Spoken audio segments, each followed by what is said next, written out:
Yeah, it's a good workout today. I think it brought a few. There's a few questions asked from our bowling side of things, and we certainly need to improve on that going into the tournament.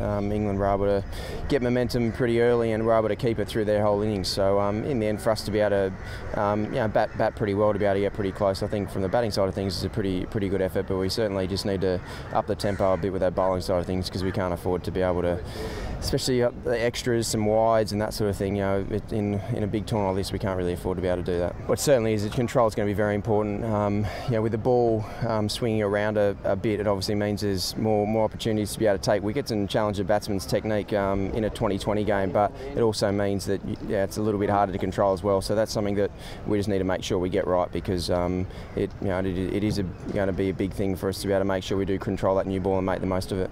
Yeah, definitely, as we always expect from England. They had very good depth and were able to keep the momentum going through their batting innings, and then obviously they've got some world class bowlers to be able to execute. Obviously Graham Swan bowled beautifully, as he always does, and for them to finish off the way they did with Bresnan, he obviously is a highly skilled bowler as well. So they're going to certainly continue to play very well throughout this tournament. I suppose it would have been nice to be able to win the game. There's no doubt about that. But in the end, they are practice games, to be able to sort of get acclimatised and get used to the conditions in some way, even though we're not playing at the main ground. And I suppose playing at a different time, it's going to be interesting to see how the humidity and how the ball, if the ball does swing around when we play later on in the day. So, but in the end, it's been a nice hit out for most of the guys to be able to get into some pretty good form leading into this big tournament.